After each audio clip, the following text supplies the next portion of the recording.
زحمت اس لیے دی ہے کہ آج کا جو 2/3 اجلاس تھا وہ معیشت کے اوپر گفتگو میں صرف ہوا، اور اس وقت پاکستان چونکہ ویسے بھی ہم بجٹ کی طرف جا رہے ہیں اور تمام جو گفتگو ہے وہ معیشت کے ارد گرد ہے۔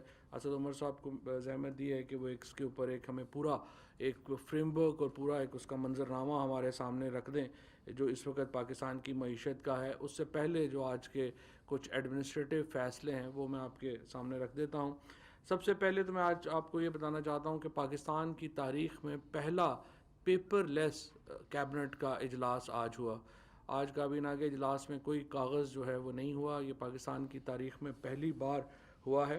اور تھوڑا سا میں آپ کو یہاں پہ یہ بھی بتاتا چلوں کہ پاکستان کی تاریخ کی جو سب سے زیادہ کیبنٹ میٹنگز ہوئی ہیں وہ بھی اسی حکومت میں ہوئی ہیں، اور یہ ایک جمہوریت کا جو لوگ پرچار کرتے ہیں ان کے آپ کمپیریزن کریں اور ہمارے ساتھ جو موجودہ حکومت کے ساتھ کمپیریزن کریں تو آپ کے سامنے چیزیں جو ہیں وہ آ جائیں گی۔ اس وقت تک جو کل اگر آپ پچھلے 10 سالوں میں یعنی 2008 آنورڈ دیکھیں گے تو 226 میٹنگز جو ہیں وہ کابینہ کی ہو چکی ہیں۔ پیپلز پارٹی نے 67 میٹنگز کابینہ کی تھیں، اور پی ایم ایل این جو آپ کہہ رہی ہے کہ ووٹ کو عزت دو اور جمہوریت اور یہ اور وہ، کل ان کے دور میں 5/6/2013 سے 30/6/2016 تک کے 3 سالوں میں انہوں نے صرف 23 میٹنگز کی۔ اس کے بعد پھر سپریم کورٹ کا جب فیصلہ آیا تو پھر اس میں جو ہے وہ کچھ اضافہ ہوا۔ اس کے ساتھ ساتھ جو کیبنٹ کمیٹیز کی میٹنگز ہیں جو کہ ایک روح ہے ایک کسی بھی سسٹم کی، وہ آپ کو میں بتا دوں کہ پیپلز پارٹی کے دور میں اور پی ایم ایل این کے دور میں ایک بھی کیبنٹ کمیٹی کی میٹنگ جو ہے وہ نہیں ہوئی۔ انسٹیٹیوشنل ریفارمز کے اوپر، اسٹیٹ اونڈ انٹرپرائزز کے اوپر، نیشنل اکنامک ریفارمز کے اوپر اور سی پیک کے اوپر، اس کے ساتھ پرائیویٹائزیشن کے اوپر جو ہے 6 ہوئیں اور پی ایم ایل این کے دور میں 21 ہوئیں۔ اس کے ساتھ اکنامک کوآرڈینیشن کا کیبنٹ کمیٹی اور ایکنک کی پیپلز پارٹی کے دور میں 6 ہوئیں، پی ایم ایل این کے دور میں 21 ہوئیں اور ہمارے دور میں 16 ہوئیں۔ کل ملا کر کے جو 720 کیبنٹ کمیٹی میٹنگز ہوئی ہیں ان میں جو پی ٹی آئی کی حکومت ہے اس کی 382 میٹنگز ہوئی ہیں، پی ایم ایل این کی حکومت میں 193 ہوئی تھیں اور پیپلز پارٹی کے دور میں 145 ہوئی تھیں۔ تو جسٹ ایک کمپیریزن کہ یہ جو حکومت اس وقت چل رہی ہے یہ کتنی کلیکٹیو حکومت ہے، کتنی ایک اجتماعی حکومت ہے، اور یہ سارے جو فیصلہ سازی ہے وہ کیسے ہو رہی ہے۔ کابینہ کے اجلاس کے آغاز میں ہی آج ڈاکٹر شیریں مزاری صاحبہ کے بھائی اور پھر وزیر ہوا بازی غلام سرور خان صاحب کے بھائی کی رحلت کے اوپر دکھ کا اظہار کیا گیا اور فاتحہ پڑھی گئی۔ اس کے بعد کابینہ نے معاشی وزیر اعظم صاحب نے جو معاشی ٹیم ہے اپنی اس کو خراج تحسین پیش کیا کہ جس برے حالات میں ہم نے معیشت سنبھالی تھی اور اب الحمدللہ ایک سٹیبلٹی کی طرف، استحکام کی طرف بڑھتے ہوئے نظر آ رہے ہیں، اس کی تفصیلات اسد عمر صاحب ابھی آپ کے سامنے رکھیں گے۔ اس کے بعد جو ہماری فارن آفس ہے شاہ محمود قریشی صاحب کی سربراہی میں جو فلسطین کے مسئلے کو لے کر کے خصوصاً جو پاکستان نے ایک بہت ہی قائدانہ رول ادا کیا، اس میں ہماری فارن سروس نے، ہمارے فارن آفس نے، شاہ محمود قریشی صاحب نے، اس کے اوپر وزیر اعظم صاحب نے ان کو جو ہے وہ تحسین پیش کی۔ ترکی اور سعودی عربیہ کے جو تعلقات میں ایک بہتری نظر آ رہی ہے، کابینہ نے اس کو ویلکم کیا ہے، اور یہ ہم سمجھتے ہیں کہ ترکی اور سعودی عربیہ کے تعلقات، اس سے پہلے وزیر اعظم ترکی اور ایران اور سعودی عربیہ کے تعلقات کے اوپر اپنی واضح رائے کا اظہار کر چکے ہیں، اور ہم سے سمجھتے ہیں کہ مسلم امہ کے درمیان جو رنجشیں ہیں ان کا کم ہونے کا جو ہے وہ دنیا میں استحکام بھی اس سے آئے گا، اور ظاہر ہے کہ اس کا فائدہ مسلم امہ کو بھی پہنچے گا، اور ہم اس عمل کو سراہتے ہیں۔ اسی طریقے سے حالیہ دنوں میں مسئلہ کشمیر کے اوپر جو پیش رفت ہوئی اس کے اوپر بھی وزیر اعظم نے جو ہمارا فارن منسٹر صاحب کو اور ان کی ٹیم کو جو ہے وہ سراہا۔ ایجنڈا نمبر 1 کے طور کے اوپر جو الیکٹورل ریفارمز ہیں ان کے اوپر پریزنٹیشن دی بابر اعوان صاحب نے، اور وہ تمام بل جو اب ہم جمع کرا چکے ہیں وہ اس کے جو شک وائز انہوں نے بتایا کہ کس طرح سے ہم آگے اس میں جو ہے وہ جانا چاہ رہے ہیں۔ الیکٹرانک ووٹنگ مشین جو ہے یہ ایک بہت ہی اہم اصلاحات کا حصہ ہے جو پی ٹی آئی کی گورنمنٹ لانا چاہتی ہے۔ ہمیں الیکشن کمیشن کے ویب سائٹ کے اوپر پچھلے دنوں جس طریقے سے اس کے اوپر ایک ٹویٹ آئی اور ایک فیس بک پیج کے اوپر جو رپورٹ آئی، کابینہ نے اس کے اوپر شدید تشویش کا اظہار کیا ہے، اور ہم سمجھتے ہیں کہ الیکشن کمیشن کو جو کارروائی اب تک انہوں نے اپنی میڈیا ٹیم کے اور خصوصاً وہ لوگوں کے جو سوشل میڈیا ٹیم چلا رہے ہیں ان کے خلاف کی ہے، اس کو منظر عام پہ لانا چاہیے، اور ہم الیکشن کمیشن کی کارروائی کے منتظر ہیں، اور ہم سمجھتے ہیں کہ چیف الیکشن کمشنر کو اس کے اوپر باقاعدہ وضاحت پیش کرنی چاہیے کہ ان کا پیج جو ہے وہ کیسے مس یوز ہوا۔ ہمیں یہ بھی یہاں پہ مجھے یہ بتاتے ہوئے خوشی ہے کہ جو بار ایسوسیشنز کی ملاقات ہوئی مجھ سے، راولپنڈی ڈسٹرکٹ بار ایسوسیشن نے، راولپنڈی جو ہائی کورٹ بار ایسوسیشن ہے، اس کے بعد جو پریس کلبز کے لوگ جن کی ملاقات ہوئی، اور پارلیمنٹری رپورٹرز ایسوسیشن نے اس بات کے اوپر اس خواہش کا اظہار کیا ہے کہ ان کے انتخابات جو ہیں ان کو ای وی ایم کی سہولت دی جائے اور وہ اپنے اگلے انتخابات ای وی ایمز کے اوپر کرا سکیں۔ تو جو پریس کلبز اور بار کونسلز اپنے انتخابات ای وی ایمز کے اوپر لے کے جانا چاہیں گے، ہم ان کی بھرپور ان کو جو ہے وہ تعاون دیں گے، اور انشاءاللہ یہ اس کا فائدہ یہ بھی ہو جائے گا کہ تمام لوگ خود اس کو جو ہے وہ ٹیسٹ بھی کر سکیں گے۔ اوورسیز پاکستانیز کی ووٹ جو ہے وہ پی ٹی آئی کا ایک بہت ہی اہم حصہ ہے ہمارے ایجنڈے کا، ہمارے جو پولیٹیکل پلان ہے اس کا، اور ہم چاہتے ہیں کہ اس کو فوری طور کے اوپر مین سٹریم میں لایا جائے، ان کو فیسیلیٹیٹ کیا جائے۔ 8.5 ملین یعنی 85 لاکھ اوورسیز پاکستانیز کے پاس اس وقت نائکوپ کارڈ ہے، اور ہم سمجھتے ہیں کہ الیکشن کمیشن کو فوری طور کے اوپر اقدامات کرنے چاہیے ان لوگوں کو مین سٹریم میں لانے کے لیے۔ آج پی ٹی وی کے نئے بورڈ کی منظوری دی ہے کابینہ نے، اور سیکرٹری انفارمیشن جو ہیں وہ پی ٹی وی بورڈ کی چیئرمین ہوں گی، اس کے ساتھ ڈائریکٹر جنرل ریڈیو اور پرنسپل انفارمیشن آفیسر جو ہیں وہ بھی بورڈ کے ممبر ہوں گے۔ بوسنیا ہرزیگوینیا کو کرونا وبا سے مقابلہ کرنے کے حوالے سے معاونت فراہم کرنے کا فیصلہ کیا گیا ہے، اور کابینہ نے کووڈ سے متعلقہ طبی جو سامان ہے اور دیگر ادویات وہ بوسنیا ہرزیگوینیا بھجوانے کا فیصلہ دیا ہے، اس کی منظوری دی ہے۔ ریحان حامد صاحب کو chief executive officer Hyderabad electric supply company تعینات کرنے کی منظوری دی گئی ہے۔ کابینہ کمیٹی برائے دراجاتی اصلاحات کے 29 اپریل 2021 کے اجلاس میں لیے گئے فیصلوں کی توثیق۔ کابینہ نے national transmission and dispatch company کے مینیجنگ ڈائریکٹر کے عہدے کی ذمہ داریاں عارضی طور کے اوپر محمد ایوب، یہ ڈپٹی مینیجنگ ڈائریکٹر ہیں این ٹی ڈی سی کے، ان کو تفویض کی ہیں۔ کابینہ کی جانب سے اعزاز احمد کو مینیجنگ ڈائریکٹر تعینات کرنے کی منظوری دے چکی ہے، لیکن وہ اگست میں اپنی ذمہ داریاں سنبھالنے کی پوزیشن میں ہوں گے، اور اگست تک ایک عارضی بندوبست کیا گیا ہے تاکہ جب تک اعزاز صاحب جو ہیں وہ واپس آتے ہیں تو وہ اپنی ذمہ داریاں سنبھال سکیں۔ تحریک لبیک پاکستان کو آپ کو معلوم ہے کالعدم قرار دیا گیا تھا، اور اس جماعت نے اپنی جو کالعدم قرار دینے کا جو عمل ہے اس کے اوپر نظر ثانی کی درخواست حکومت کو دی ہے۔ اس کے لیے ہمارے جو قانون ہے اینٹی ٹیررزم ایکٹ کے تحت ایک پروسیس دیا گیا ہے، جس کے ذریعے جو ایک کمیٹی جو ہے وہ تشکیل دی جاتی ہے وزارت داخلہ کی جانب سے، جو نظر ثانی کی اس طرح کی اپیلوں کو سماعت کرتی ہے اور پھر اپنی ریکمنڈیشنز جو ہیں وہ کابینہ کو پیش کرتی ہے۔ اس کمیٹی کی تشکیل کی آج منظوری دی گئی ہے۔ اس کو پراسکرپشن ریویو کمیٹی جو ہے اس کو کہا جاتا ہے۔ Chief executive officer Pakistan housing authority foundation تعینات کرنے کی سمری جو ہے وہ مؤخر کر دی گئی ہے۔ منیر اعظم صاحب کو کیپٹن ریٹائرڈ منیر اعظم پاکستان ایڈمنسٹریٹو سروسز BS20 کو چیئرمین پاکستان ٹبیکو بورڈ تعینات کرنے کی منظوری دی گئی ہے۔ اس کے بعد ایک اور بہت اہم فیصلہ کنٹونمنٹ بورڈز میں جو ہے وہ انتخابات کرانے کا فیصلہ کیا گیا ہے، اور اس کے لیے وزارت دفاع کو ہدایت کی گئی ہے کہ وہ کنٹونمنٹ بورڈز میں انتخابات کا شیڈیول جو ہے وہ اعلان کرے اور تاریخ اور پروگرام کا اعلان کر دیا جائے۔ کابینہ نے افغان پاکستان ٹرانزٹ ٹریڈ معاہدے میں 6 ماہ کی توسیع کی منظوری دی ہے. یہ توسیع ایک ایڈیشنل پروٹوکول پر دستخط کے ذریعے عمل میں آئے گی اور اس ضمن میں ایف بی آر کو ہدایت کی گئی ہے کہ ایڈیشنل پروٹوکول پر دستخط کے عمل کو مکمل ہونے تک ٹرانزٹ ٹریڈ میں جو سہولت دی گئی ہے اس کو جاری رکھا جائے.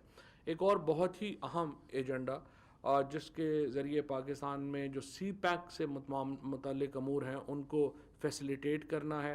اس کے ذریعے چائنیز جو سٹیزنز ہیں اور وہ چائنیز سٹیزنز جو کہ سی پیک سے متعلقہ جو ہمارے پروجیکٹس ہیں ان میں کام کر رہے ہیں اور جو یہاں پہ انویسٹمنٹس لانا چاہ رہے ہیں ان کے لیے ویزے کا اسپیشل پروسیجر جو ہے وہ منظور کیا گیا ہے. اور اس کے بعد چائنیز جو شہری ہیں ان کے لیے پاکستان میں آنا مزید آسان ہو جائے گا. سی پیک اور چینی شہریوں کو 2 سال کی مدت کے لیے ورک انٹری ویزا چین میں پاکستان مشنز کی جانب سے 48 گھنٹوں میں جاری کیا جائے گا اور سیکورٹی کلیئرنس جو ہے وہ لازماً 30 دنوں میں کر لی جائے گی. سی پیک بزنس ویزا ہولڈرز کے لیے گرین چینل کی طرز پر علیحدہ امیگریشن کاؤنٹرز جو ہیں ان کا قیام عمل میں لایا جائے گا. ورک بزنس ویزا میں سی پیک ویزا کی ایک علیحدہ سب کیٹیگری کے قیام کا فیصلہ جو ہے وہ کیا گیا ہے.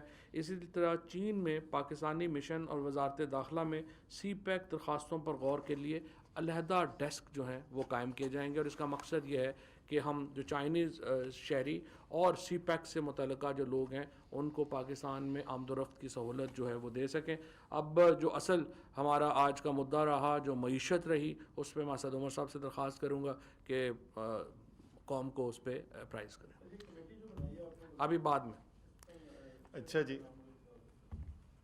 ابھی معیشت کی بات کرتے ہیں لیکن اس سے پہلے میں یہ جو فواد ابھی سنا رہے تھے میں فواد کی اردو سن رہا تھا. یار آپ کو تو میں کراچی کے میئر سے بولتا ہوں کہ کراچی کی اعزازی رکنیت ملنی چاہیے, اتنی خوبصورت اردو بولتے ہیں آپ. اچھا جی معیشت کے اوپر آ جائیں جی. پچھلے چند دنوں سے جب سے وہ نیشنل اکاؤنٹس کمیٹی جو ہے اس نے اعداد و شمار پیش کیے ہیں اور انہوں نے اپنا تخمینہ ایک پروویژنل ایسٹیمیٹ دیا ہے کہ معیشت کا اس سال کتنا اضافہ ہوا ہے, تو بڑی دھواں اس کے اوپر بحث ہو رہی ہے. تو آج کابینہ کے اندر بھی ہم اسی کا جائزہ لے رہے تھے اور کابینہ کے ساتھ میں نے شیئر کیا کہ کیا بنیادی محرکات ہیں جس کی وجہ سے ہمیں گروتھ زیادہ نظر آ رہی ہے. اچھا یہ اب کوئی ٹیکنیکل کو 2 اور 2 4 والی تو ڈسکشن میں نے کرنی نہیں یہاں پر, وہ ٹیکنیکل ڈسکشن بھی کی جا سکتی ہے. بنیادی طور پہ ہم نے دیکھنا ہے کہ کیا یہ جو گروتھ ہمیں نظر آ رہی ہے, جو معیشت کے اندر جان نظر آ رہی ہے, اس کی کوئی بنیاد ہے. اگر اس کی بنیاد ہے تو کیا اس دن نیشنل اکاؤنٹس کمیٹی نے جو اعداد و شمار جاری کیے وہ ایک دم سے کوئی ایسی چیز آ گئی جو پہلے ابھی کسی کو خیال ہی نہیں تھا, یا اس سے پہلے اشارے جو ہیں وہ مستقل مل رہے تھے اور اسی جو مختلف ہمارے انفرادی طور پہ جو اعداد و شمار آ رہے تھے انہی کے وہ مجموعہ جو ہے وہ آپ کے سامنے آ گیا ہے. 2 4 بلکہ 5 6 چیزیں میں آپ کے سامنے رکھتا ہوں جو میجر ڈرائیورز ہیں جس کی وجہ سے یہ ہماری جو معیشت کی رفتار ہمیں نظر آئی ہے. لیکن وہ رکھنے سے پہلے میں ذرا سا آپ کو یہ اپنا تجزیہ دینا چاہتا ہوں کہ یہ ہوا کیوں ہے کہ اس سال کے اندر جس وقت دنیا کی بڑی بڑی معیشتیں جو ہیں وہ مشکلات کا شکار تھیں, جب کووڈ کا اتنا بڑا چیلنج تھا, تو یہ ہمارے جو نسبتاً بہتر نتائج نظر آ رہے ہیں. تو اس کی بنیاد کیا بنی؟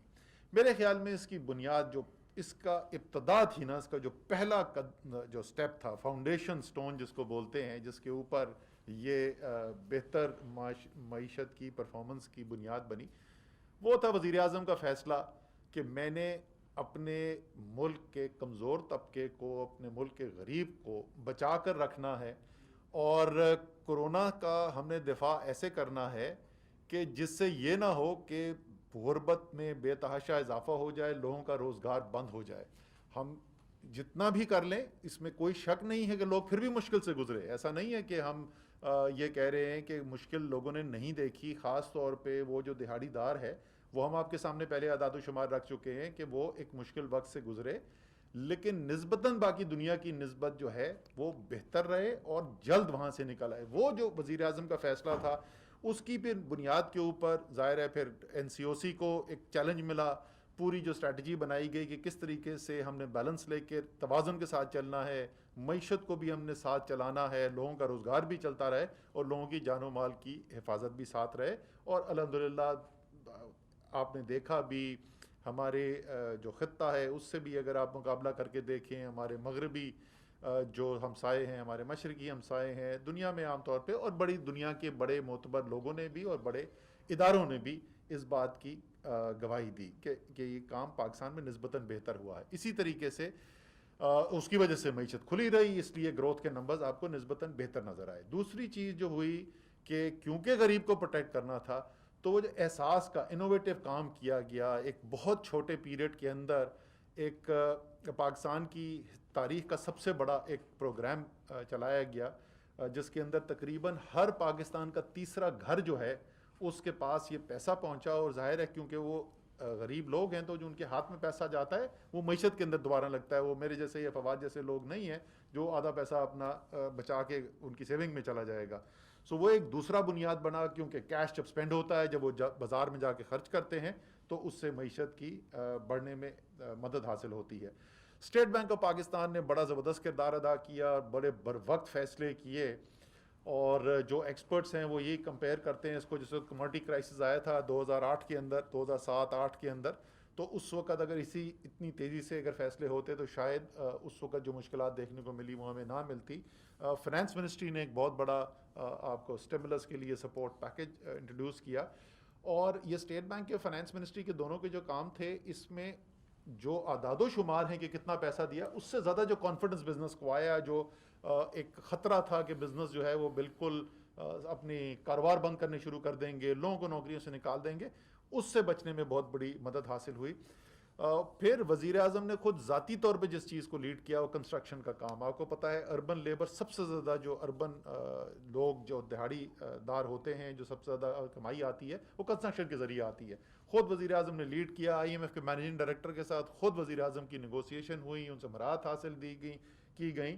اور بڑی بنیادی سی بات کرتے تھے وزیر اعظم، اور بڑی اس میں منطق ہے کہ جو بڑے بڑے ملک ہیں ان کے پاس تو ہزاروں اربوں ڈالر ہیں خرچ کرنے کے لیے، ٹریلینز آف ڈالر سپینڈ کر رہے ہیں، ہمارے پاس تو وہ ہے نہیں. تو ہمیں تو چاہیے کہ کسی طریقے سے معیشت کے اندر پیسہ ہے جو سرکار کے پاس نہیں، جن کے پاس پیسہ ہے وہ لگائیں، اور ایسی چیز میں لگائیں جہاں سب سے زیادہ ملازمت پیدا ہوتی ہو. تو اس لیے یہ تمام جو محرکات ہیں یہ بنیاد بنی اس کی جو ابھی میں آپ کے سامنے کہنے جا رہا ہوں.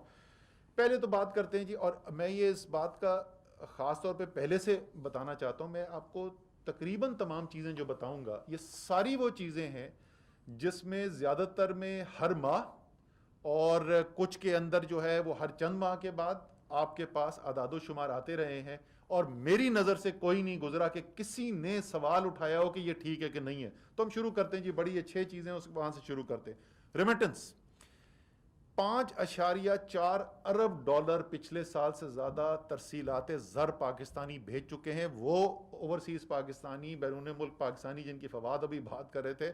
الیکشن کمیشن سے ہماری استدعا ہے کہ وہ لوگ جنہوں نے اتنے مشکل وقت کے اندر ایک دفعہ پھر پاکستان کا اتنا مدد کی ہے ان کو ووٹ کا حق ملنا چاہیے، اور جو بھی سپریم کورٹ کے آرڈر کو امپلیمنٹ کرنے میں رکاوٹیں ہیں اس کو ختم کرنا چاہیے. 5.4 ارب ڈالر پہلے 10 ماہ کے اندر آ چکا ہے، یہ 6.5 ارب ڈالر تک، تقریباً 6.5 ارب ڈالر کی انکریز آئے گی. میں وہی بتا رہا ہوں 6.5 ارب ڈالر انکریز آئے گی سال کے اندر. اس کا مطلب کیا ہوا؟ 1000 ارب روپیہ باہر سے پاکستانیوں کے ہاتھ میں آیا. اور زیادہ تر کس پاکستانی کے ہاتھ میں آیا؟ وہ پاکستانی جو امیر نہیں ہے، وہ پاکستانی جس نے وہ لے کے وہ مارکیٹ میں گیا، اس نے اس سے گڈز اینڈ سروسز خریدی، اس سے مال خریدا. 1000 ارب روپے کا تو آپ سمجھ لیں انجیکشن ہمیں اوورسیز پاکستانی نے پرووائڈ کیا. یہ کوئی چھوٹی رقم نہیں ہے. ایکسپورٹس جو ہیں وہ ابھی تک جتنی ہماری گروتھ ہو چکی ہے، سال ختم ہوگا تو انشاءاللہ آپ کو نظر آئے گا کہ 10% سے زیادہ کی ایکسپورٹ گروتھ ہے. ریمیٹنس کا ہر مہینے نمبر رپورٹ کرتا ہے اسٹیٹ بینک آف پاکستان. میں نے آج تک کبھی کسی سے اعتراض نہیں سنا کہ یہ نمبر غلط رپورٹ ہو رہا ہے. 29% کا جو اضافہ یہ غلط ہے. اسی طریقے سے ایکسپورٹ کا ڈیٹا جو آتا ہے، میں نے تو کسی سے نہیں سنا کہ یہ ایکسپورٹ کا ڈیٹا کوئی غلط آ رہا ہے. ہر مہینے یہ ڈیٹا آتا ہے. زراعت کے اوپر آ جائیں جی. پاکستان کی آبادی کا بڑا حصہ، نصف سے زیادہ آبادی جو ہے وہ یا براہ راست یا بالواسطہ منسلک ہے زراعت کے ساتھ. 5 بڑی فصلیں پاکستان کی. ان 5 بڑی فصلوں میں سے ایک کپاس واقعی میں اچھی نہیں ہوئی، ہماری پچھلے سال سے خراب کپاس کی فصل ہوئی. باقی 4 میں کیا ہوا جی؟ 4 میں سے 3 جو فصلیں ہیں ان کی تاریخی ریکارڈ پروڈکشن ہوئی، آج تک پہلے نہیں ہوئی تھی. گندم پاکستان کی تاریخ کی سب سے زیادہ گندم پیدا ہوئی، پاکستان کی تاریخ کی سب سے زیادہ مکئی پیدا ہوئی، پاکستان کی تاریخ کی سب سے زیادہ چاول پیدا ہوا۔ گنا جو ہے وہ بمپر کراپ ہوئی اور پاکستان کی تاریخ کی دوسری سب سے بڑی گنے کی فصل ہوئی۔ تو 5 میں سے 4 بڑی فصلیں جو ہیں وہ یہ آیا، اور اس میں سے گندم کا ڈیٹا بھی ریسنٹلی آیا ہے، باقی مہینوں سے آیا ہوا ہے۔ میں نے پھر وہی میں بولوں گا، میں نے نہیں کوئی کنٹروورسی سنی کہ کسی نے یہ کہا ہو کہ نہیں جی گنا یہ تو غلط فالس رپورٹ ہو گیا ہے، یا کسی نے کہا ہو کہ چاول کا نمبر یہ نہیں ہے، کوئی بھی ہم نے کنٹروورسی نہیں سنی۔ یہ آخر میں آتا ہوں میں کہ کیسے یہ اس میں ایڈ اپ کرتے۔ پھر آ جائیں جی یہ زراعت ہوگی جو پروڈکشن سیکٹر میں سے بڑی چیز آ گئی۔ پھر اگلا آ گیا جی لارج بڑی صنعتیں۔ ہمارا جو صنعتی سیکٹر ہے وہ صنعتی سیکٹر تقریباً نصف جو ہے وہ بڑی صنعتوں پہ ہے، نصف آدھی جو چھوٹی صنعتوں کے اوپر ہے، لیکن یہ بھی زیادہ تر ایک دوسرے سے جڑی ہوئی ہیں۔ جب بڑی بڑھتی ہے تو چھوٹی بھی اس کے ساتھ بڑھتی ہے، جو بڑی نیچے آتی ہے تو چھوٹی بھی نیچے آتی ہے۔ ڈیٹا جو ہے ہمیں وہ ہائی فریکوینسی ڈیٹا یعنی جو متواتر ملتا رہے وہ بڑی صنعتوں کو ہوتا ہے۔ لارج اسکیل مینوفیکچرنگ مہینوں سے رپورٹ ہمارے پاس آ رہی ہے، سارے رپورٹ ہوتی ہے کہ 10% سے زیادہ ماہوار جو ہے وہ اضافہ ہو رہا ہے۔ مجموعی طور پر ابھی تک جو لارج اسکیل مینوفیکچرنگ کا اضافہ ہو چکا ہے وہ تقریباً 9% کا اضافہ ہو چکا ہے جس ریٹ پہ ہم جا رہے ہیں۔ اور کیونکہ ظاہر ہے پچھلے سال کا جو آخری کوارٹر تھا اس کے اندر بندشیں زیادہ تھیں کووڈ کی وجہ سے، تو اس سال کا مثلاً اگر میں اپریل کا صرف موازنہ کر دوں تو 20% سے زیادہ گروتھ ہے آپ کی لارج اسکیل مینوفیکچرنگ کے اندر۔ سو یہ جو نمبر ہے آپ کے بڑھیں گے، یہ 10% سے اوپر چلے جائیں گے۔ پھر میں وہی کہوں گا ہر ماہ رپورٹ ہوتا ہے، کبھی ہم نے کوئی کنٹروورسی اس کے بارے میں نہیں سنی۔ اچھا یہ جو 2 چیزیں ہیں زراعت اور صنعت جو ہے یہ کو تقریباً 40% بن جاتا ہے پاکستان کا۔ اس کے بعد کوئی 50% پاکستان کی معیشت، 40% معیشت ایسی ہے جو اس کا انحصار ان چیزوں کے اوپر ہوتا ہے۔ ہول سیل ریٹیل ٹریڈ ہمارے سروسز کا بہت بڑا ایک سیکٹر ہے۔ اگر آپ کی گندم زیادہ پیدا ہو رہی ہے تو پھر وہ ٹرک بھی زیادہ چلیں گے، وہ دکان پہ بکے بھی زیادہ۔ اسی طریقے سے گنا ہے اور باقی ساری چیزیں ہیں، ظاہر ہے گنا پروڈیوس ہوتا ہے تو اس کے بعد اس کی جو بائی پروڈکٹس ہیں وہ بھی زیادہ پروڈیوس ہوتی ہیں۔ تو وہ منطقی بات ہے کہ اگر آپ کو یہ پروڈکشن سیکٹر میں آپ کو اتنی گروتھ نظر آ رہی ہے تو اس سے جو جڑے ہوئے سروسز کے سیکٹر ہیں اس کے ساتھ اس کے اندر اتنی ہی گروتھ آئے گی۔ پھر ایک بہت بڑا سیکٹر جو سروسز سیکٹر کے اندر فال کرتا ہے وہ کنسٹرکشن ہے۔ کنسٹرکشن کی آپ کو ہم پہلے بات کر چکے ہیں۔ کنسٹرکشن ایز اے ہول کا کوئی ہائی فریکوینسی ڈیٹا ہمیں نہیں ملتا ہے۔ پراکسی کیا یوز کرتے ہیں جی؟ Cement cell. ہر مہینے اخباروں میں رپورٹ ہو رہا ہے ریکارڈ سیلز ہو گئی، یہ مہینوں سے چل رہا ہے۔ پھر میں دوبارہ یہی بات دہراؤں گا، میں نے کبھی کنٹروورسی نہیں سنی کہ نہیں جی یہ تو سیمنٹ کی سیل جو ہے یہ ہوئی نہیں، یہ تو خواہ میں سیمنٹ کی سیل کا دکھایا جا رہا ہے۔ اسی طریقے سے پرائیویٹ سیکٹر جو قرضے لیتا ہے وہ ایک کنسیڈر کیا جاتا ہے صنعتی ایکٹیویٹی کا، خاص طور پہ سرمایہ کاری کا ایک اچھا انڈیکیٹر سمجھا جاتا ہے، اور یہ ہر مہینے state bank of Pakistan report کرتا ہے۔ اپریل کا ہمارے پاس ڈیٹا آیا نہیں ہے، پہلے 9 ماہ کا مارچ تک کا جو ڈیٹا ہے اس کے مطابق اگر میں اضافہ دیکھوں تو 60% اضافہ ہوا ہے پرائیویٹ سیکٹر کے، یعنی نجی سیکٹر کے قرضے جو انہوں نے لیے اس میں 60% اضافہ ہوا ہے۔ لیکن اس سے بھی زیادہ بڑی خبر یہ ہے کہ جو نجی سیکٹر سرمایہ کاری کے لیے پیسہ لے رہا ہے، یہ تو مجموعی طور پر اس نے قرضہ لیا، اس میں اس کا را مٹیریل خام مال بھی شامل ہے، جو سرمایہ کاری کے لیے وہ لے رہا ہے، جو مشینری لگا رہا ہے، پلانٹ لگا رہا ہے، اپنی فیکٹریاں بڑی کر رہا ہے، اس کے لیے جو پیسہ لے رہا ہے وہ پچھلے سال تقریباً نہ ہونے کے برابر تھا، یعنی جتنا نیا قرضہ لیا اتنے ہی پرانے پیسے واپس کر دیے۔ اس سال جو ہے وہ پہلے 9 ماہ کے اندر 126 ارب روپے کا اضافہ ہے ہمارے ان قرضوں میں جو پرائیویٹ سیکٹر لے رہا ہے سرمایہ کاری کرنے کے لیے، فیکٹریاں بڑھانے کے لیے۔ کچھ آگے بک رہا ہے، کچھ اس کو نظر آ رہا ہے تو اس لیے وہ کر رہا ہے۔ اور اس کی جو 2 بڑی وجہ کنزمپشن کے ڈرائیورز پاکستان کے اندر جو ہوتے ہیں، حکومت کی پالیسی کے علاوہ جو سب سے بڑے 2 ڈرائیورز ہوتے ہیں وہ ہوتے ہیں جب زراعت، یہ کوئی بھی جو ایف ایم سی جی بزنس کے اندر ہے، کوئی بھی کنزیومر بزنس کے اندر جو کام کرتا ہے وہ آپ کو جب فصلیں اچھی ہوتی ہیں، کسان کے ہاتھ میں پیسہ آتا ہے تو وہ مارکیٹ کے اندر پیسہ آتا ہے، یہ انڈسٹری بڑھتی ہے۔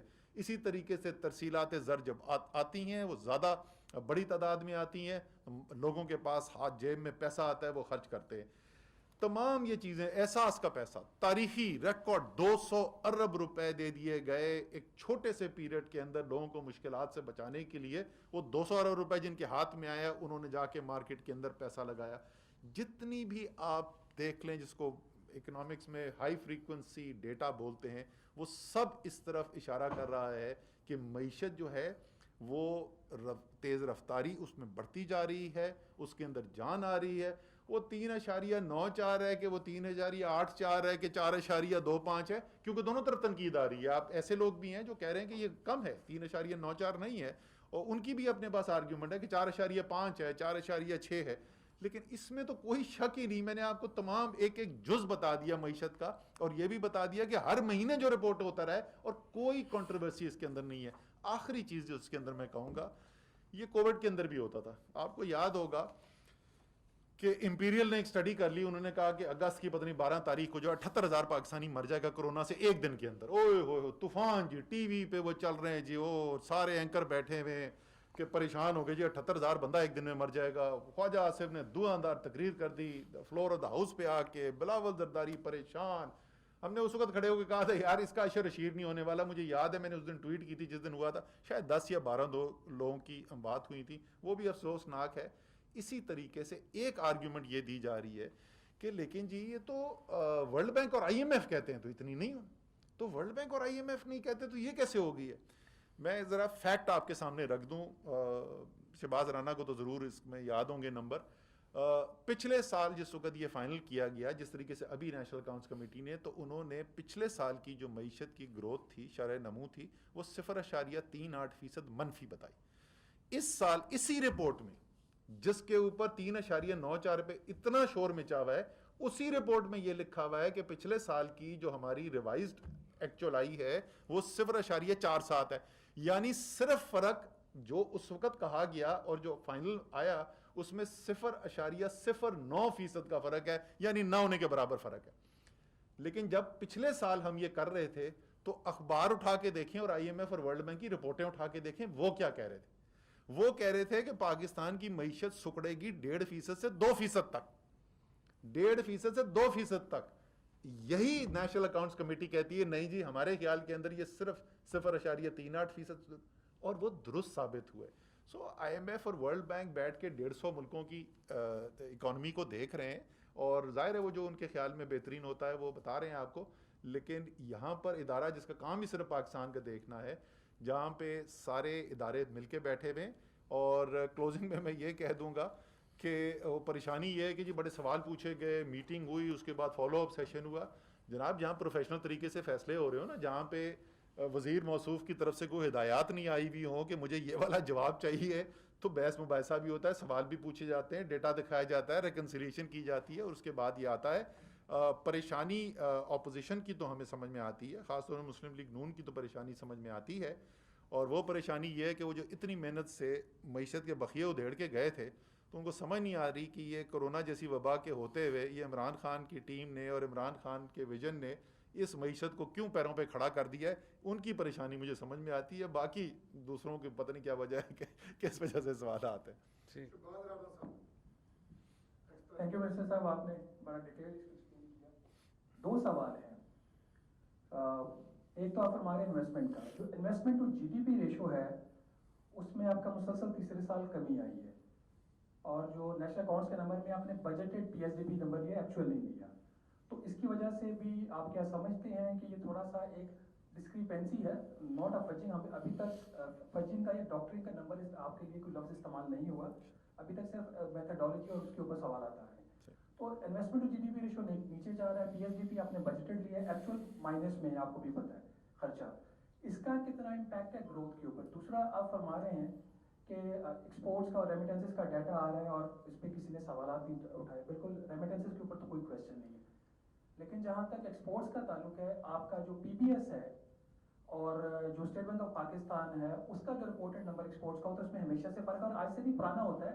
لیکن اس میں فرق اب یہ پڑ گیا کہ پہلے اگر اس میں کوئی ڈسکرپنسی ہوتی تھی یا ڈفرینس ہوتا تھا، وہ $400-500 ملین سے زیادہ نہیں ہوتا تھا. اب $1 بلین پلس اور سو اب وہ ڈفرینس آ رہا ہے. تو یہاں پہ کچھ سوالات پیدا ہوتے ہیں. اور لاسٹلی آپ نے بالکل صحیح کہا، آئی ایم ایف اور ورلڈ بینک ان کے ہمیشہ کنزرویٹو ایسٹیمیٹس ہوتے ہیں، but the problem lies with the federal government of Pakistan, either it is the P M L N اور the P T I. Pakistan ایک ساورن ریاست ہے، آپ کے ڈیٹا کی ایک سینٹیٹی ہے. آپ ایک سال سے رپورٹ کر رہے ہیں نیگیٹو 0.4% کانٹریکشن، اور ورلڈ بینک پرسسٹنٹ ہے کہ یہ منفی 1.5% ہے. آخر ریاست پاکستان یہ بات کیوں نہیں منوا سکتی ورلڈ بینک سے، جو کہ آپ کے یہاں پہ ہے، اس کا جو کنٹری ڈائریکٹر ہے آپ کی این او سی کے بغیر اسلام آباد میں نہیں بیٹھ سکتا. آل دس ہیپنس. اچھا جی، پہلی بات تو یہ ہے کہ ہمیں کوئی باہر کے نہ کوئی سرٹیفکیٹ لینے کی ضرورت ہے، اور نہ ہمیں ان کو یہ دھمکیاں دینے کی کہ تمہیں ہم این او سی نہیں دیں گے اگر تم ہماری بات نہیں مانو گے کرنے کی ضرورت ہے. ہم نے ایک پروفیشنل طریقے سے کام کیا ہے، وہ سامنے رکھا ہوا ہے، اور وہ اگر اپنی رائے رکھنا چاہتے ہیں تو وہ بے شک they are free to keep that. باقی آپ نے ایک investment to G D P ratio کی بات کی، اور دوسرا آپ نے بات کی پی ایس ڈی پی کی. میں ان دونوں چیزوں پہ کامنٹ کر دیتا ہوں. دیکھیں، investment to G D P ratio آپ نے کہا کمی آئی، وہ کمی کیا آئی؟ وہ کمی آئی 0.1% کی. وہ 15.3 سے 15.2% ہو گیا. آپ کو پتہ ہے کہ انویسٹمنٹ کا براہ راست جو تعلق ہوتا ہے معیشت کے ساتھ وہ ریلیٹیولی لمیٹڈ ہوتا ہے. اصل جو ہے وہ اس سے جو رزلٹنٹ آتی ہے اس کو آپ ضرور سمجھتے ہوں گے. آئی کور آپ کو پتا ہے ان پٹ کیپٹل آؤٹ پٹ ریشو ہے. ان پٹ کیپٹل آؤٹ پٹ ریشوز جو ہیں وہ میننگ فل ہوتے ہیں اوور اے لانگ رن. آپ آ رہے ہیں ایک بڑے سخت فسکل سٹیبلائزیشن پروگرام سے، کیونکہ آپ نے معیشت کو وہاں پہ لا کے کھڑا کر دیا تھا کہ ایک سال کے اندر $20 ارب کا خسارہ ہو گیا تھا. جب آپ جا کے بریکیں لگاتے ہیں اس خسارے کو روکنے کے لیے تو آپ کی کیپیسٹی انڈر یوٹیلائزیشن کریٹ ہوتی ہے. تو بغیر سرمایہ کاری ہوئے بھی آپ بڑی لاجکلی بڑی اسٹرانگ گروتھ اچیو کر سکتے ہیں، بیکاز آپ کے پاس ان یوٹیلائز کیپیسٹی ہے. سو وہ تو کوئی ایشو نہیں ہے، اور ڈفرینشیل بھی صرف 0.1 کا تھا. پی ایس ڈی پی کا جہاں تک تعلق ہے، پی ایس ڈی پی کا آپ کو پتا ہے کہ نارملی جو پی ایس ڈی پی ہوتا ہے وہ 40% پورے سال کا پی ایس ڈی پی صرف آخری 3 ماہ کے اندر، آخری سہ کے اندر خرچ ہوتا ہے. تو اس سال کے اندر بھی بڑا گیپ ہے، بھی بہت اس کے اندر گنجائش باقی ہے، لیکن یہ ایک نارمل فینومینا ہے، ایک ایب نارمل چیز نہیں ہے. اگر آپ پچھلے سال سے کمپیریزن کی بات کریں تو پچھلے سال یہ یاد رکھیے کہ وہی جو آپ کو ریونیو کے اندر بھی نظر آ رہا ہے، آپ کو ایکسپورٹس میں نظر آ رہا ہے، ایل ایس ایم میں نظر آ رہا ہے کہ کووڈ کی وجہ سے پچھلے سال کی آخری سہ جو ہے وہ بڑی سلو تھی، اور وہ پی ایس ڈی پی کے لیے بھی سلو تھی. مطلب 1 مہینہ 1.5 مہینہ تو تقریباً پاکستان بند ہوا ہوا تھا، کام رکے ہوئے تھے. یہاں پہ الحمدللہ کام چل رہے ہیں. سو ہو سکتا ہے کہ وہ نمبر اینڈ میں جو ہے وہ ایگزیکٹلی اتنا نہ ہو، لیکن یہ منطقی بات ہے کہ اس سال کے 4th کوارٹر کے نمبر جو ہیں وہ اسٹرانگ ہوں گے پچھلے سال کی نسبت. سر اچھا، ایکسپورٹس کا میں بتا دوں آپ کو. دیکھیں ایکسپورٹس کا فرق کیا ہے، وہ یہ نہیں ہے کہ اسٹیٹ بینک کچھ اور نمبر رپورٹ کر رہا ہے اور پی بی ایس کچھ اور نمبر رپورٹ کر رہا ہے ایک ہی چیز کے بارے میں. وہ دو مختلف چیزیں ہیں. پاکستان بیورو اسٹیٹسٹک جو ایکسپورٹ کا ڈیٹا دے رہا ہے وہ فزیکل موومنٹ ہے، یعنی میرے بارڈر سے کتنے ڈالرز کا مال ملک سے باہر گیا اس ماہ کے اندر. اسٹیٹ بینک آف پاکستان اس کے فائنینشیل فلوز رپورٹ کر رہا ہے، اور آپ کو پتا ہے کہ ایکسپورٹرز کے پاس یہ گنجائش ہوتی ہے کہ وہ کئی مہینے تک اپنا وہ رکھ سکتے ہیں باہر پیسہ، اور اس کے علاوہ کبھی کبھی آپ بیچتے بھی ہیں، 90 دن کی آپ ایل سی پہ بیچتے ہیں، 180 دن کی ایل سی پہ بیچتے ہیں. تو وہ دونوں چیزیں ایک ساتھ میچ نہیں کرتی ہیں. جب آپ کا ایکسپورٹس سٹیبل ہوں، اس میں چینج کم آ رہی ہو، جیسے پچھلے کئی سال تک گیا وہ آہستہ آہستہ کم ہی ہو رہا تھا، بڑھ نہیں رہا تھا، لیکن چینج بہت زیادہ نہیں تھی، تو جو ڈفرنس ہے ان دونوں کے درمیان وہ بھی کم نظر آئے گا. جب آپ کی موومنٹ اپ یا ڈاؤن زیادہ ہوگی تو آپ کو ڈفرنس زیادہ نظر آئے گا. بیزار سلیمی نیوز ون سے. اسد عمر صاحب، میرا سوال یہ ہے کہ اگر معیشت اتنا بہتر پرفارم کر رہی تھی تو کیا وجہ بنی کہ حفیظ شیخ صاحب کو ہٹانے کی ضرورت محسوس کی گئی اور جو ٹیم میں تبدیلی کرتے ہوئے شوکت ترین صاحب کو لایا گیا؟ شوکت ترین صاحب کے جو ابتدائی جو معیشت کے حوالے سے بیانات ہیں وہ آپ میرے سے زیادہ بہتر سمجھتے ہیں، تو اچانک یہ جو تبدیلی آئی ہے موقف میں حکومت کے، یقیناً اس کے حوالے سے سوالات پیدا ہوئے ہیں، تو بتا دیں گے کیا وجہ تھی کہ حفیظ شیخ صاحب کو ہٹانا پڑا؟ سر پہلی بات تو یہ ہے کہ میں یہ پہلے ٹی وی پہ کئی دفعہ بول چکا ہوں، میں دوبارہ دہراؤں گا. میرے خیال میں حفیظ شیخ صاحب کی بڑی مثبت کنٹریبیوشن تھی، اور انہوں نے بڑی محنت سے کام کیا، اچھے فیصلے کیے، اور اس کے فوائد جو ہیں وہ پاکستان کی معیشت نے حاصل کیے. سو پہلے تو میں یہاں سے شروع کروں گا. دوسری جو آپ بات کریں نا، وہ میرے خیال میں ایک طرز حکومت ہے جو پاکستان نے پہلے کبھی دیکھا نہیں، اور جو آپ میں سے عمران خان کو جانتے ہوں، چاہے وہ شوکت خانم ہو یا وہ کرکٹ فیلڈ ہو یا وہ پالیٹکس ہو، ان میں خصوصیت ہے میرے خیال میں ان کی جو کامیابی کا راز جو ہے وہ راز بھی اسی میں پنہا ہے. وہ کبھی بھی مطمئن نہیں ہوتے. وہ ہمیشہ بہتر سے بہتری کی تلاش میں رہتے ہیں. اور یہ جملہ پی ٹی آئی میں سب کو رٹا ہوا ہوگا کہ جب اچھا کوئی چیز رزلٹ آتی ہے نا تو اس کے اگلے دن اب ہمیں پتہ ہوتا ہے کہ خان صاحب نے کیا بولنا ہے, کہ دیکھو ہر ٹیم ہارنے کے بعد نا تجزیہ کرتی ہے کہ ہم نے کیا غلطی کی, لیکن اچھی ٹیم وہ ہوتی ہے جو جیتنے کے بعد تجزیہ کرے کہ میں اور بہتر کیا کر سکتا تھا. سو وہ مستقل یہ دیکھ رہے ہوتے ہیں. مجھ سے یہ 18 اپریل کی رات کو 2019 کو کاشف عباسی نے یہ سوال پوچھا تھا, میں انٹرویو کر رہا تھا. اس نے کہا یار اگر آپ سینکڑے مارے تھے تو آپ کو تبدیل کرنے کی ضرورت تھی. میں نے کہا نہیں, میں سینکڑے نہیں مارا تھا, میں 30 40 40 50 کر رہا تھا. خان نے کہا یار مجھے سینکڑے مارنے والا چاہیے. سو دا ریزنز وہ وزیر اعظم کی اپنی جستجو ہے. اس کا مطلب یہ بالکل قطعی طور پر نہیں ہے. میرے خیال میں شبلی فراز بڑا اچھا کام کر رہے تھے as information minister. Prime minister نے کہا کہ یار اس وقت مجھے فواد چودھری زیادہ بہتر فٹ لگتا ہے, فواد چودھری کو لے کے آئے. یہ سٹائل آف گورننس ہے, یہ کوئی انڈائٹمنٹ آف پرفارمنس نہیں ہے. سر فاضل صاحب میرا 2 پارٹ کوشچن ہے. یہ کہ یہ جو قلعہ قرار دیے جانے کا جائزہ جو طریقے لبیک پاکستان کی اپلیکیشن ہے, یہ کمیٹی قائم کی گئی ہے, یہ کتنے اراکین پر مشتمل ہے اور اس کی سربراہی کون کر رہا ہے؟ Number 1. Number 2, out of cabinet میرا کوشچن ہوگا آپ سے کہ آج سپریم کورٹ میں میاں شہباز شریف صاحب کو باہر بھجوائے جانے کے حوالے سے جو اپیل ہے گورنمنٹ کی, اس کی سماعت بھی ہوئی, اور جو میاں شہباز شریف صاحب ہیں وہ مولانا فضل الرحمان صاحب کے گھر چلے گئے. مریم نواز صاحبہ کی خراب پرفارمنس کی وجہ سے پی ڈی ایف جو متاثر ہوئی ہے, آپ سمجھتے ہیں ایز پولیٹیکل انالسٹ کہ پک کر پائیں گے شہباز شریف صاحب پی ڈی ایف کی پرفارمنس کو اور اس کو دوبارہ سے یکجا کر پائیں گے؟ پہلے تو یہ جو کالعدم تحریک لبیک کی جو ریویو کمیٹی ہے یہ 3 ممبرز کے اوپر مشتمل ہے, اور اینٹی ٹیررزم لا میں یہ جو سب کمیٹی ہے یہ پرووائڈڈ ہے. اس کو ایڈیشنل سیکریٹری جو ہمارے ہیں داخلہ کے وہ پریزائڈ کرتے ہیں, اور 2 اور جو سیکریٹریز ہیں وہ ان کے ساتھ, یعنی بنیادی طور کے اوپر بیوروکریٹس کے اوپر مبنی کمیٹی ہوتی ہے جو اس کو ریویو کرے گی. دوسرا, جہاں تک آپ نے کہا ہے کہ یہ شہباز شریف صاحب کا جو معاملہ تھا وہ بنیادی طور کے اوپر PNCL لسٹ سے متعلق تھا. اب چونکہ کابینہ نے ان کو ECL کے اوپر ڈال دیا ہے, لہٰذا وہ کیس اس حد تک ان کا انفرکچوس ہو گیا, انہوں نے واپس بھی لے لیا ہے لاہور ہائی کورٹ سے. اور تیسرا, جو آپ نے مریم نواز صاحبہ کی پرفارمنس کا ذکر کیا, دیکھیے اپوزیشن کو اپنی پالیٹکس کرنے کا حق ہے, وہ اپنی پالیٹکس جو مرضی کرے. آج میں دیکھ رہا تھا کہ شاہد خاقان عباسی صاحب نے کہا ہے کہ اگر پیپلز پارٹی کو PDM میں واپس لایا گیا تو وہ اپنے عہدے سے استعفیٰ دے دیں گے.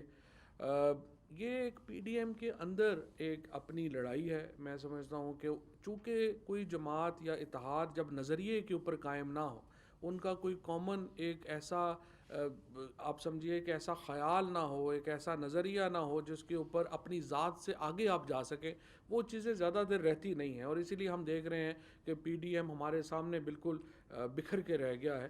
اور شہباز شریف صاحب ہوں یا مریم نواز شریف ہوں یا خود نواز شریف صاحب ہوں, کوئی بھی اس اتحاد کو سہارا نہیں دے پائے گا, اور یہ مزید آگے جو ہے وہ کمزور ہوں گے. رضوان گیل سے ہی آخری سوال. اسد عمر صاحب سے سوال ہے. سر, ہم کنٹینیوسلی دیکھ رہے ہیں کہ جو معیشت کے نمبرز ہیں وہ پازیٹیو آ رہے ہیں, لیکن جو عام آدمی کا سوال ہے کہ معیشت اگر بہتر ہو رہی ہے تو اس کا ہمیں کیا فائدہ ہوگا. اور آبویسلی آپ کو پتہ ہے کہ مہنگائی ایک بہت بڑا چیلنج ہے. آپ نے بتایا کہ ایگریکلچر گروتھ بڑی ہوئی ہے, اور یہ ظاہر ہے اس کا بھی مہنگائی پہ اثر تو ہونا چاہیے. تو کیا یہ انتظامی فیلئر ہے کہ وہ جو اس کا ثمرات ہیں وہ عوام تک نہیں مل رہے, یا آگے ہم ایکسپیکٹ کر رہے ہیں کہ مہنگائی کم ہوگی, اور کب تک عوام جو ہے وہ امید رکھیں؟ دیکھیں, پہلی بات تو یہ کہ اس کے ثمرات عوام کو نظر آ رہے ہیں کہ نہیں آ رہے. جیسے ہم نے کہا کہ 60% سے زیادہ آبادی جس کا زراعت کے اوپر انحصار ہے, اگر آپ ان سے جا کے دیکھیں بات کریں تو جو سینکڑوں اربوں روپیہ معیشت کے اندر زراعت کے پاس زیادہ گیا ہے, یہ بہتر جو 1100 ارب روپیہ, تو وہ ثمرات اس کے نظر آ رہے ہیں. وہ اس کی زندگی میں اس کو بہتری نظر آ رہی ہے, اس لیے وہ موٹر سائیکلیں اتنی زیادہ خرید رہا ہے. اسی طریقے سے باقی تمام جو چیزیں زیادہ بک رہی ہیں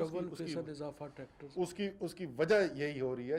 52% ٹریکٹر کے اندر اضافہ ہے, کھاد کی آف ٹیک جو ہے وہ بہت بڑی ہوئی ہے, تمام اس کے اندر نظر آ رہا ہے. اسی طریقے سے کنسٹرکشن اگر 8.35% بڑھ رہی ہے تو اس کا مطلب وہ دہاڑی دار, میں آپ کو بتاؤں, آپ سے سال پہلے اگر ادھر جاتے آپ وہ G9 کے اندر کراچی کمپنی کھڑے ہوتے کہ صبح جو مزدوری کے لیے وہاں پہ آگے بندے کھڑے ہوتے تھے تو وہ ان کی اس وقت کیا لائن ہوتی تھی، اور ابھی آپ جا کے دیکھیں تو آپ کو بندہ وہاں پہ نہیں نظر آتا تھوڑی دیر کے بعد. تو آپ کو جو زندگی میں بہتری ہے وہ ضرور نظر آ رہی ہے. کیا مہنگائی ہے؟ بالکل ہے، اس کی بڑی تفصیل سے بات ہو چکی ہے. اس کی وجوہات بھی ہیں، کچھ عالمی وجوہات ہیں. جو اس وقت گلوبل سائیکل ہے اس کے اندر جو کموڈٹیز ہیں، اجناس جو ہیں، چاہے وہ زراعت کی ہوں یا وہ خام تیل ہو، گیس ہو، ان سب کی قیمتیں پچھلے 1 سال میں بہت تیزی سے بڑھی ہیں. کچھ اس کا وہ اثر ہے، لیکن اس میں کچھ انتظامی بھی ہے. اس کے لیے ہم نے کام یہ کیا تھا جس سے آپ کو یہ اب ایک بہتری ہو جاتی ہے، سسٹم کے اندر نظر آ جاتا ہے کہ انتظامی کمزوری کدھر ہو رہی ہے نہیں ہو رہی. پاکستان بیورو اسٹیٹسٹک نے انہوں نے مجھے آ کے ایک آئیڈیا پریزنٹ کیا، مجھے بڑا پسند آیا. ان سے میں نے کہا اس کو ڈیولپ کرو. وہ ڈیسیجن سپورٹ سسٹم انہوں نے پورا ایک بنایا ہے، جس کے اندر وہ یہ بناتے ہیں کہ پاکستان کے ہر ضلع کے اندر جو ڈی سی ریٹ ہے مختلف اجناس کا اور جو اصل پرائس مارکیٹ کے اندر ہے اس کا فرق کتنا ہے. وہ فرق سے آپ کو نظر آ جاتا ہے کہ کہاں پہ انتظامی طور پہ بہتر کام ہو رہا ہے، کہاں پہ کمزور کام ہو رہا ہے. سب سے وہ جو پچھلے چند ماہ سے ہے وہ ریلیز ہو رہا ہے، میڈیا کے اندر بھی آتا ہے. سب سے بہتر کام جو ہو رہا ہے اس کے اندر انتظامی طور پہ وہ پنجاب کے اندر ہو رہا ہے، اور سب سے کمزور ہمیں جو انتظامی اس وقت انفورسمنٹ نظر آ رہی ہے وہ سندھ کے اندر نظر آ رہی ہے. تھینک یو سو مچ. ناظرین، وفاقی وزراء چودھری فواد حسین اور اسد عمر پریس بریفنگ کر رہے تھے. یہ پریس بریفنگ کابینہ اجلاس کے بعد کی پریس بریفنگ تھی، جس کے دوران انہوں نے کہا کہ پاکستان کی تاریخ میں کابینہ کے سب سے زیادہ اجلاس اس حکومت میں ہوئے ہیں. ملک معاشی استحکام کی طرف بڑھ رہا ہے.